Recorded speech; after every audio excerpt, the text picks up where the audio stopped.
Hello, welcome back. This is my fifth and final video in the Secondaries mini-series. If you haven't watched the previous four parts, consider checking them out after this video. And I know we might all be in different phases, but no matter what stage in the secondary process you are in, there will be something there to help you really push through this next hurdle in the application season. But as promised in my last video, today I will be reading some of my personal favorite essays and hopefully it can help you guys get those gears turning as you are writing your own. In part 4 of my mini-series, I talked about some common themed essay prompts, and here I've tried to select essays from the themes that I think most people are going to have trouble answering, so let's get to it. I have decided to include 6 of my own examples for you guys today, and the first one answers the why us or why this school question. The George Washington School of Medicine asks, what is your specific interest in the MD program at George Washington? What opportunities would you take advantage of as a student here and why? This is how I went about answering this question. During my college education in Seattle, I saw the jarring contrast in living conditions of people within the same community.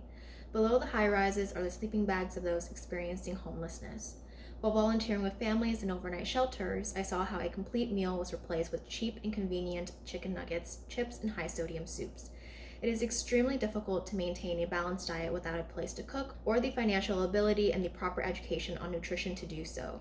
Furthermore, in my medical anthropology class, I looked into the disparities afflicting those who are housing insecure while also learning about the barriers to health maintenance.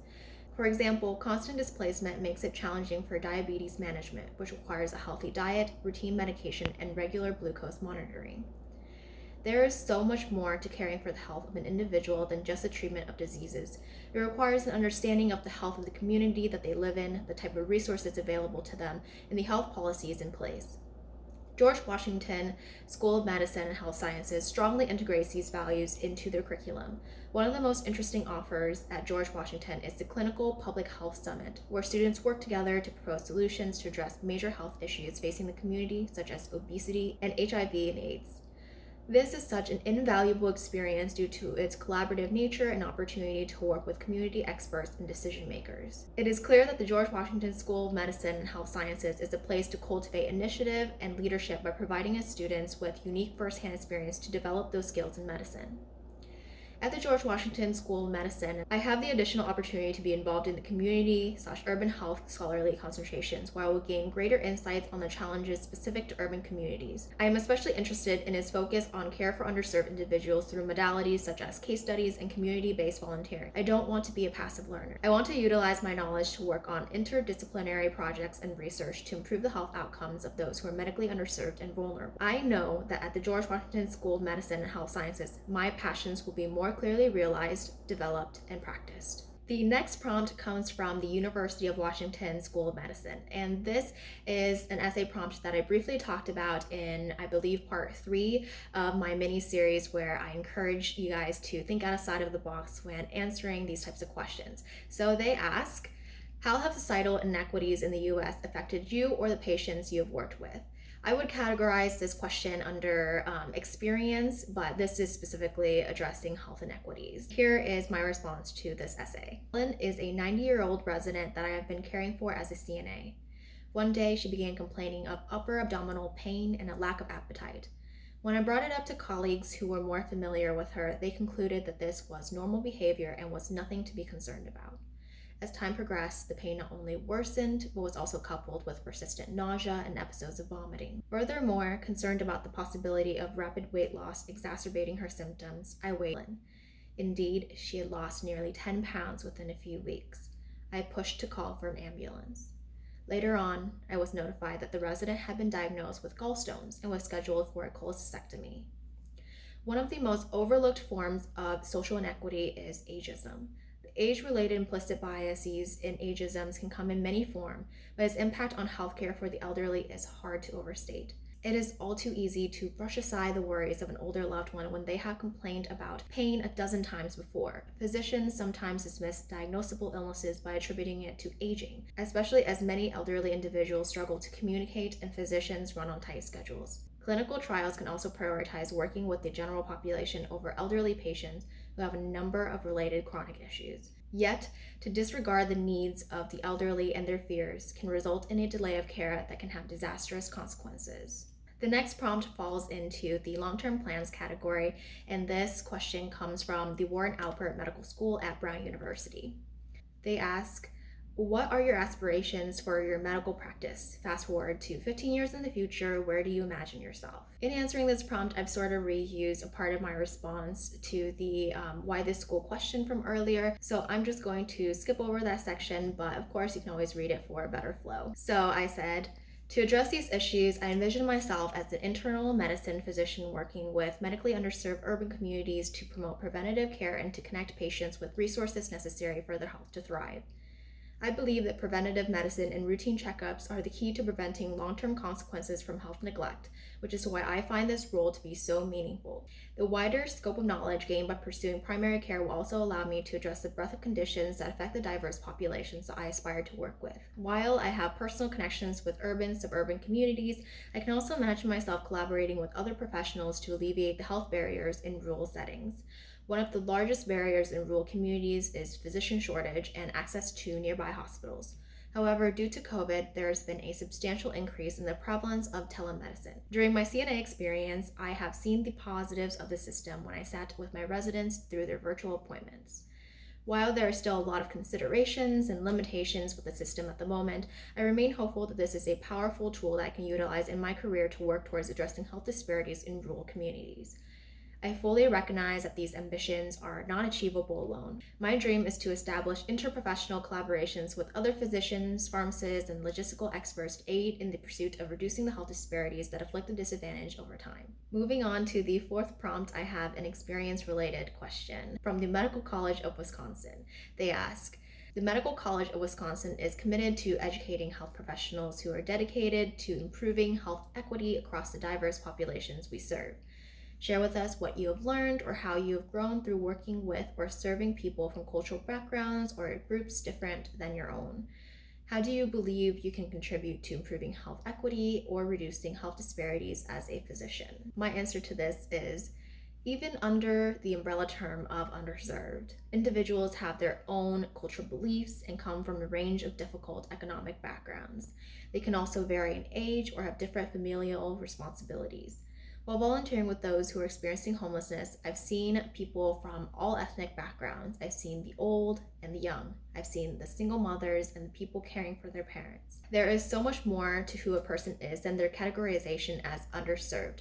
Building relationships with them, I saw how important these differences are to creating a positive dynamic. Working with vulnerable populations has also taught me the necessities of compassion and consistency. It is difficult for those who are housing insecure to trust someone who only offers to help once, even less so when the subject is so necessarily personal. It is crucial to meet people where they're at emotionally to build a trusting relationship over time. Having seen the impact of a positive connection, I aspire to reduce the barriers that impact health equity by removing the fear of judgment and creating a space where everyone, regardless of socioeconomic status, can feel comfortable voicing their concerns. With my linguistic breadth, relatability from having faced similar economic challenges, and drive to show consistent effort, I believe I am prepared to provide that level of support. As such, I am enthusiastic at the prospect of tackling these challenges in a patient population as diverse as that of Milwaukee. I have only scratched the surface of my understanding of health inequities. However, through learning from the knowledge that MCW has accrued over decades, I know I will continue to expand my understanding of vulnerable populations. It is an opportunity for me to grow, to see problems from a different angle, and to find innovative new solutions to the biggest health inequities. Now, taking a little bit of a break from the serious essay prompts, I have a fun one for you. This one is from the Rosalind Franklin University of Medicine and Sciences, and they ask, create a superhero for your current city, town, or municipality. What would they fight? Describe their appearance, name, and special powers. Be prepared for a really, really cringy reading. Bam, bam, bam. Oh gosh. In a moment of light, the bank robber falls into a prison cell. Out of nowhere steps Whoosh, the superhero who creates portals bridging space. He's basically Doctor Strange, except actually knows how to use his powers effectively. Not only can he fight crime, he can fight inequity around the world. Many disadvantaged communities suffer from their inability to access food, medicine, etc.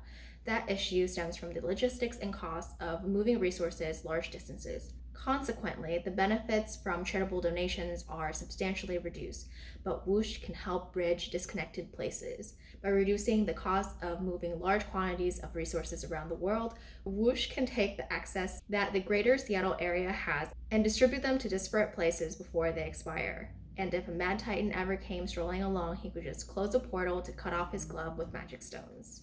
Alright, and finally, we have the big diversity essay. The essay that I'm going to read to you is sort of the generic one that I used and adapted for the different schools that I applied to. But before I get to reading that, I just want to show you guys some examples of how the diversity essay question can come up. So feel free to pause and read those. And here is my diversity essay.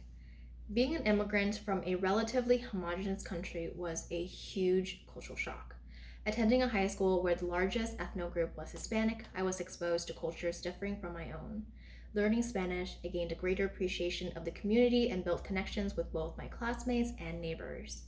Looking back, I now realize that while my friends and I viewed medicine as a last resort due to the prohibitive costs, my earlier perceptions of when medicine should be used differed substantially from those of my peers. I grew up in a family that believed the balance of kiwit, an internal source of energy and blood, was the foundation of good health. My family and relatives were thus hesitant to accept blood transfusions and surgeries since they disrupt that balance. These subtleties within cultures can have significant impacts on perceptions of medicine and acceptance of care. This understanding was reinforced through my language studies of Korean. In the US, patient autonomy is prioritized, but the collectivism and kinship within Korean culture necessitates important considerations.